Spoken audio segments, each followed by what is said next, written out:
Business is really pretty simple. We make it complicated because there's a lot to it and a lot has to work right for you to have a great business.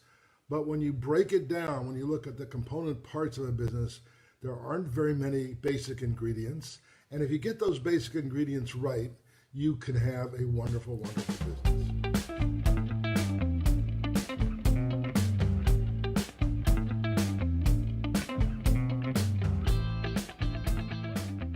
This is Double Your Sales with Barney Cohen, and I'm bringing you an installment of Barney's Business Basics. When people meet me for the first time and they have a business, I ask them the question, what do you sell? And when someone who's just starting a business wants to know where to start, I say to them, well, what are you going to sell? Business is really pretty simple. We make it complicated because there's a lot to it and a lot has to work right for you to have a great business. But when you break it down, when you look at the component parts of a business, there aren't very many basic ingredients. And if you get those basic ingredients right, you can have a wonderful, wonderful business. So basic ingredient number one is your product, or what do you sell? And so that's where we start when we talk about the basics of business. And this would be ingredient number one, your product. Your product is something you sell, meaning that I've got something and you want it. And that's really all there is to it. I have a thing and you want this thing. Now, this thing can be tangible. I call everything a product. Anything you sell is a product. It is not necessarily a tangible product. It could be an intangible product. A tangible product is something that you can touch or hold or see. Examples would be anything in that realm. So a piece of food, a piece of fruit would be a tangible product. A car would be a tangible product. A house would be a tangible product. A chair would be a tangible product. Anything that you can see or touch is a tangible product, and tangible products get used up. When you buy them, they will be in the best shape of their life, probably, unless you restore them in some way. And slowly over time, tangible products degrade. They become less and less new. They become more and more used. Intangible products are things like services.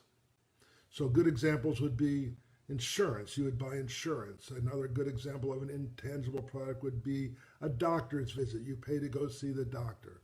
Another good example of an intangible product would be a stream of music or a stream of video on the internet. It's not something you can touch, but you're going to pay for it.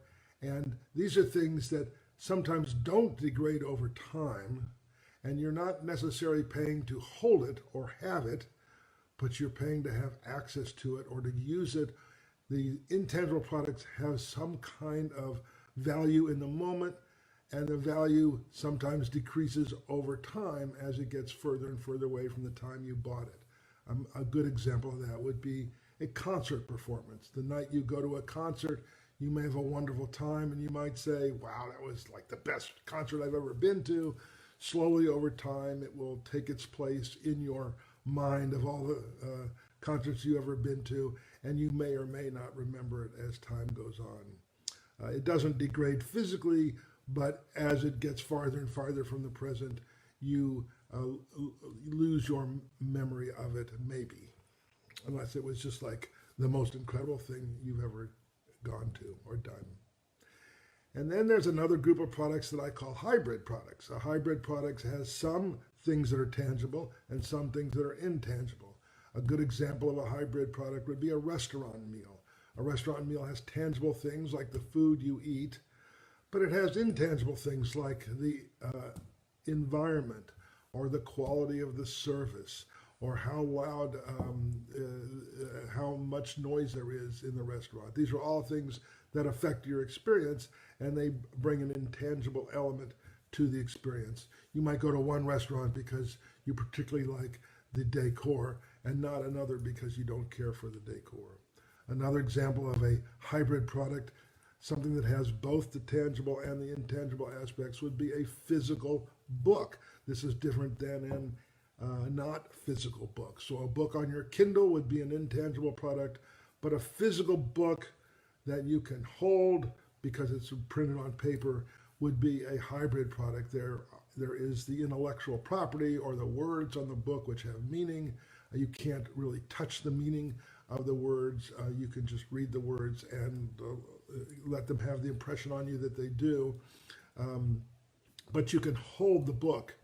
And the difference between a book on a Kindle and a book that you would buy and hold is that the book you buy and hold, you own. You have that book. You can open it whenever you want. It's yours to take off the shelf whenever you want.